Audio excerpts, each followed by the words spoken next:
Salut les riders, une vidéo récapitulative sur la Halo T107. Alors récapitulative à quel niveau?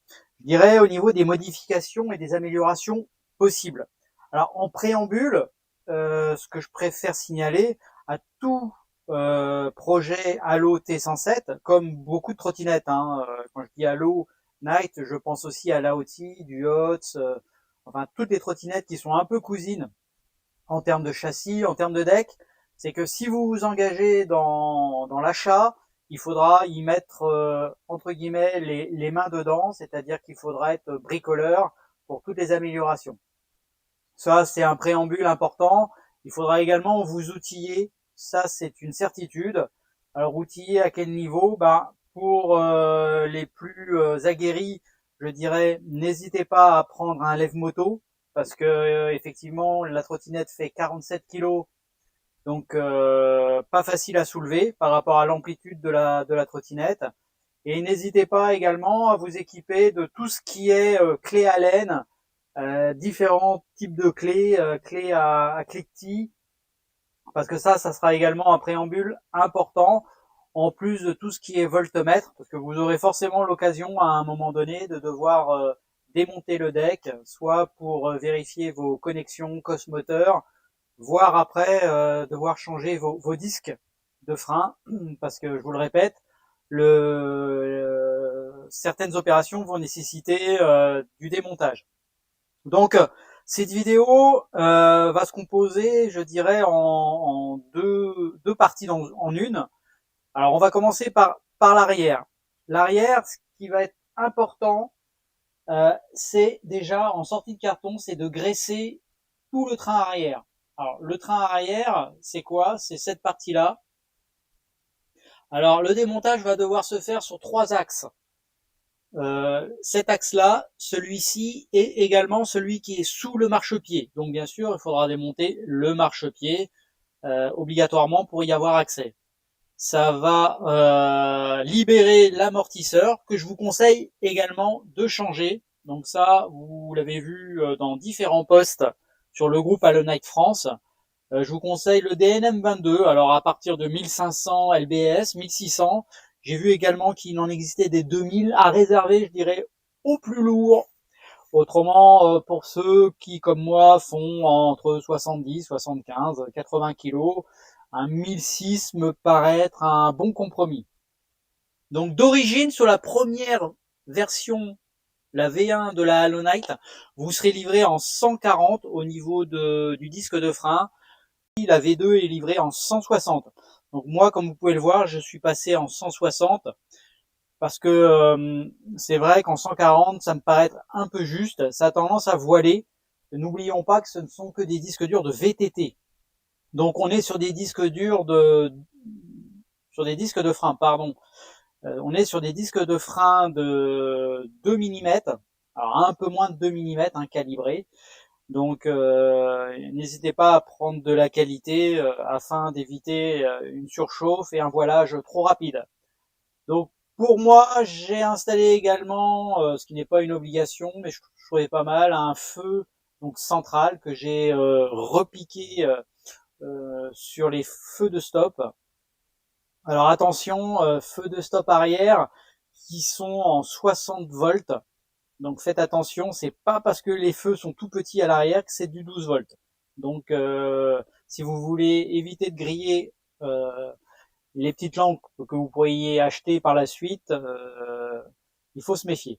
Après, les clignotants d'origine, moi je ne les trouve pas forcément très esthétiques, donc ils ont été remplacés, comme beaucoup, par des feux LED un peu plus fins. Voilà. Pour l'arrière, c'est à peu près tout. Donc, je rappelle quand même la fragilité des LED dans le marchepied. Moi, LED que j'ai fini par enlever. Vous voyez, comme vous pouvez le voir, j'ai repeint même le plexi. Le souci des LED arrière, c'est que c'est un simple câble qui passe entre le deck et le marchepied. Il est très fin, il est très exposé. Donc c'est vrai qu'au pliage, aux chutes, aux pieds aussi. Donc c'est vrai que très rapidement, vous verrez que les LED au niveau du marchepied finissent par ne plus fonctionner. Je les ai remplacés une fois et j'ai eu le droit aux mêmes symptômes relativement rapidement par la suite. Bon, comme ce sont pas des LED que j'utilise moi, ça m'a pas fait trop de mal, comme dirait l'autre. Par défaut, la Halo Night T107 est livrée en pneus semi-off-road. Donc c'est vrai que l'échange par des pneus route vous offre un confort beaucoup plus important sur route, un silence de roulage vraiment exceptionnel par rapport à ceux d'origine. Alors c'est vrai qu'au départ, je vous avoue que ça me sautait pas aux yeux cet inconfort sur route, et c'est vrai que là dernièrement j'ai pu réessayer une TI 30 équipée des mêmes pneus, et c'est vrai que j'y reviendrai pas. Très honnêtement, c'est bruyant, ça crée une sorte de petite vibration à cause des crampons. Alors, rappelons quand même sur l'arrière que vous avez des demi-jantes. Donc les demi-jantes, le démontage se fera par le côté gauche. Donc très facile, démonter la roue, vous décapsulez et ça vous permettra très facilement de changer du coup la chambre à air et le pneu.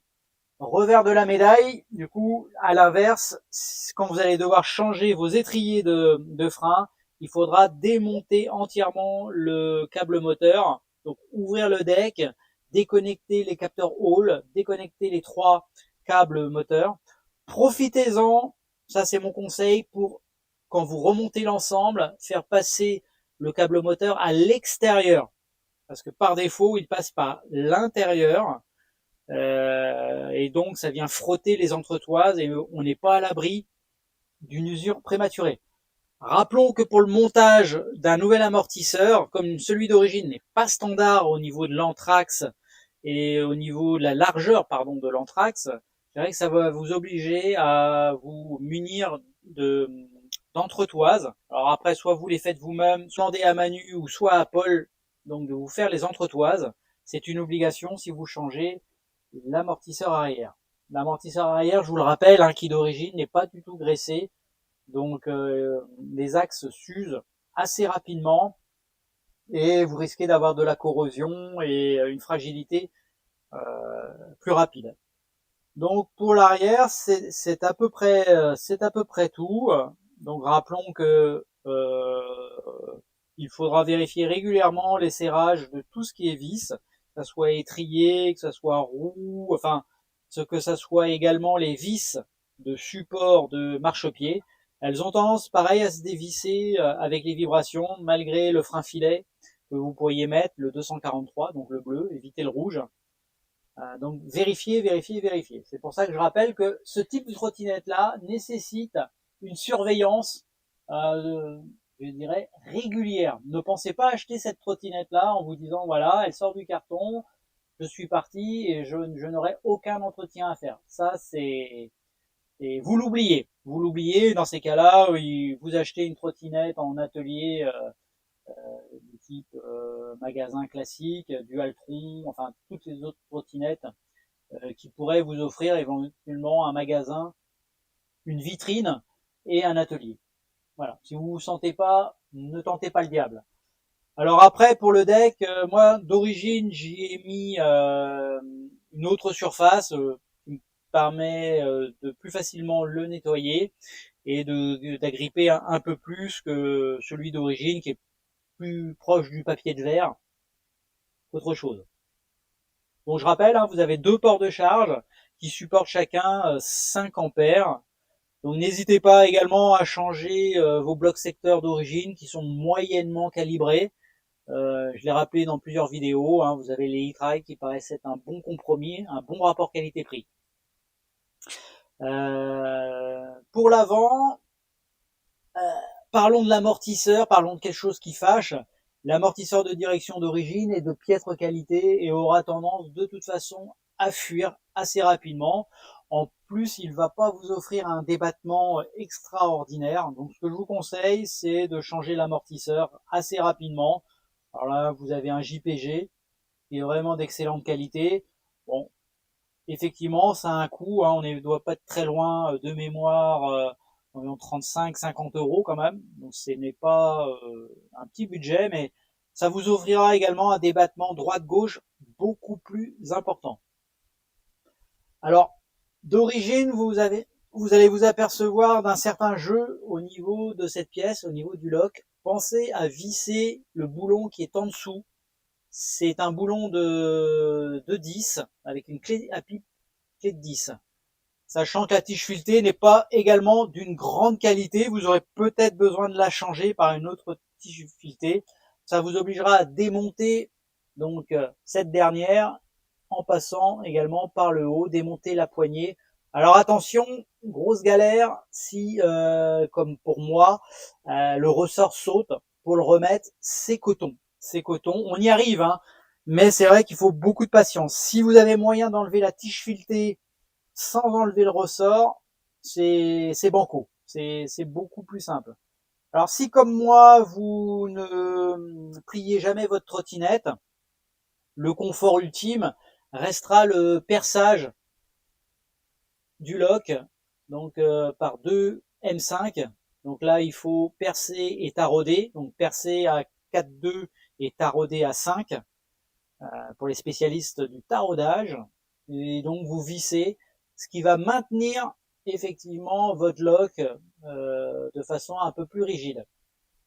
Alors actuellement, il y a beaucoup de questions sur le graissage du roulement de direction. Alors là, ça va pas être facile à voir parce qu'avec ma batterie externe, certaines choses sont un peu cachées. Mais le préambule à ça, c'est de vous équiper du bon matériel. Alors quand je dis bon matériel, c'est une clé de 36 et d'une clé, vous voyez, de ce type-là. Alors merci à Manu pour me l'avoir faite parce que c'est vrai que c'est pas une pièce qu'on trouve comme ça. Vous en trouvez sur Amazon en réglable. Alors certains membres du groupe ont signalé que c'était du entre 48 et 50 mm donc d'espacement, ce qui vous permettra, grâce donc à la clé la plus grosse, de dévisser, vous voyez ici, ce gros écrou là. Vous aurez également cet écrou là, juste au-dessus, où là c'est du 36. Donc il faudra dévisser la bague, là, qui est un peu cachée ici par le maintien de ma batterie externe. Donc là, vous avez une bague de vis. Il faudra de toute façon dévisser cette bague-là, dévisser la bague qui est juste en dessous, qui est du 36. Et après, vous attaquez au boulon principal. Et donc, vous allez soulever après la fourche, sans oublier bien sûr de dévisser tout ce qui est T, donc ce qu'on appelle le T, qui est ici, qui va permettre de faire coulisser la fourche vers le haut. Alors grâce à ça, vous allez pouvoir soulever cet ensemble-là, et en dessous, le gros boulon, vous allez avoir accès donc au roulement de direction. N'hésitez pas à y mettre de la graisse, soit lithium, soit de la graisse blanche spéciale roulement, parce que d'origine, il y a zéro graisse. Donc vous risquez d'avoir des couinements avec le temps, avec l'usure et avec l'humidité. C'est quelque chose qui vous arrivera. Donc, chose importante. Vous avez également à vérifier, bien sûr, tout ce qui est vissage. Alors, quand je dis vérifier vissage, c'est vraiment, même la plaquette LED, là, moi je l'ai trouvé dévissée d'origine. Enfin, mal vissée surtout. Et également tout ce qui est vis, là, au niveau du maintien de fourche. Alors, globalement, il y a pas vraiment de grosses difficultés. Le tout, c'est de s'y mettre, d'être patient, de prendre le temps de faire les choses. Je me rappelle souvent, on ne peut pas tout connaître, donc on y va vraiment progressivement. D'origine, vous avez un cintre pliant qui est franchement pas très pratique, qui est pas très ergonomique, pas très confort non plus, avec un risque de dévissage en position centrale. Donc attention à ce niveau-là. Ce que je vous conseille, c'est de changer potence par une potence courte. Alors ça, les potences courtes, hein, vous en avez aussi bien chez Decathlon que vous pourriez en avoir sur AliExpress. Il y en a voilà, il y a toutes sortes, toutes gammes, toutes décorations. Donc n'hésitez pas à faire votre choix selon vos goûts. Et également, du coup, à changer votre cintre. Cintre que vous pourriez changer soit pour un 720, 740, 760. Alors attention au passage de porte et à vos obligations à votre niveau, à vos impératifs. Si vous devez passer des portes de 73 et que vous prenez un 740, n'oubliez pas que ça peut être très vite la galère. Mais c'est une condition indispensable pour avoir un confort génial sur cette trottinette. C'est vrai que ça va vous donner un maintien et une direction beaucoup plus confortable. Ce que je vous conseille globalement également, c'est tout ce qui est rétro. Alors après, il y a différentes écoles, hein. Vous avez ceux qui vont préférer les avoir à ce niveau-là. Moi, ce que je n'aime pas, parce que pour avoir essayé, on voit pas très bien derrière, on voit plus son bras que l'arrière. Moi, le bon compromis, pardon, je trouve que c'est simple rétro là, en bout de cintre. Pour une douzaine d'euros, vous avez les deux sur Amazon. Vous en trouvez les mêmes pour moins cher chez AliExpress. Tout dépend si vous êtes pressé ou pas. Là, de toute façon, ce sont les mêmes. Ça sort des mêmes usines. Donc, n'oubliez pas également de faire attention à votre display. C'est-à-dire que la petite prise USB qui est en dessous n'est pas faite pour charger un téléphone. Au départ, je pensais ça, mais non, très rapidement, au vu des informations, c'est réservé afin d'effectuer les opérations de flashage de firmware. Ça a tendance sinon à chauffer si vous mettez votre téléphone. Après, vous avez différentes possibilités de personnalisation, comme moi j'ai pu faire, où j'ai gardé un phare sur la hauteur et également un phare dans le bas, et un phare hibou, qui m'a permis de libérer la place pour ma batterie externe, donc grâce à la création d'un support fait maison. Donc là, comme vous voyez également sur l'avant, bien sûr, hein, j'ai fait comme l'arrière, j'ai changé par des disques de 160. Je trouve ça beaucoup plus efficace, comme avec les Xiod H800 d'origine, qui sont des doubles pistons simples, après avoir essayé les 4 pistons, sachant que là, pareil, vous avez des vrais 4 pistons, donc du type Magura, qui valent un bras, hein, faut pas se mentir, hein, c'est quelque chose de très haut de gamme, mais également très cher.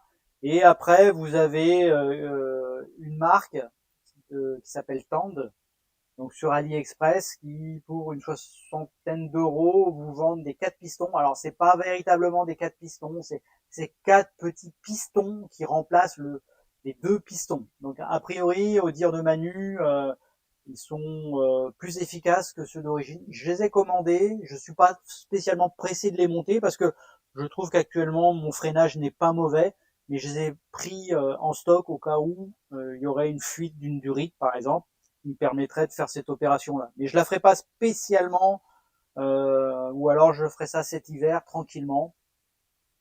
Mais la combinaison Xiod d'origine plus plaquette céramique, donc les DS01 que je vous conseille de chez Risque, ça vaut à peu près 3 euros, 3,50 € la paire, nous satisfont pleinement. Et après, vous avez une multitude d'accessoires de type support téléphone que je trouve très très bien, également trouvé chez AliExpress. N'oubliez pas pour la réglementation de mettre une petite sonnette comme ceci, parce que notre klaxon d'origine n'est pas forcément réglementaire. Et en plus, cette petite sonnette est beaucoup moins agressive sur les voies vertes. Et on va dire qu'on est un tout petit peu plus toléré dans ces cas-là. Voilà, voilà. Bon, c'est un peu une redite de différentes vidéos, mais je préférais vous la faire. N'hésitez pas à poser vos questions, mais comme je vous le dis, il va falloir vous équiper de nombreuses pinces, comme là, vous pouvez voir. Alors, vous en trouvez un certain nombre chez Action, pour pas les citer, pour un prix très raisonnable. Et puis après, n'hésitez pas à y mettre un peu le prix également pour les clés Allen. Vous prenez des packages un peu de ce type-là, qui vont vous permettre d'avoir l'ensemble des tailles, parce que vous verrez que vous en aurez besoin au moins de 3-4 dans le lot, des tailles différentes. Après, comme je vous dis, c'est une trottinette qui nécessite de l'entretien.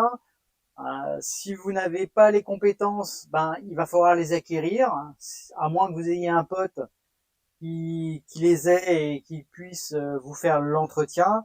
Mais c'est pas anodin, voilà, c'est pas anodin. Et après, ça évite les plaintes sur la trottinette, comme quoi elle est comme ceci, elle est comme cela. Elle a des défauts, comme toutes les trottinettes. Maintenant, la principale erreur, c'est que l'acheteur ne réfléchit pas à ce que cela entraîne.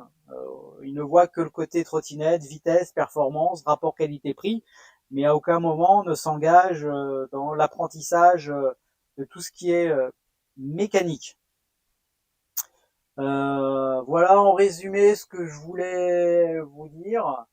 Bon, bah là, on va arriver dans une période peut-être un peu moins de roulage avec l'automne et l'hiver et les pluies. Parce que je vous le rappelle, hein, la trottinette n'est pas spécialement étanche. Hein. Vous pouvez l'améliorer grâce à des joints au niveau deck, au niveau de la fermeture du deck, mais ça restera de toute façon une trottinette avec laquelle il faudra éviter de rouler sous la pluie parce que vous risquez d'avoir un phénomène de corrosion sur les vis et un peu partout et un problème au niveau futur, au niveau de vos moteurs. Voilà, voilà. Donc, je vous dis à bientôt. N'hésitez pas à venir nous rejoindre sur Facebook, sur notre page Allonite France. Salut les gars!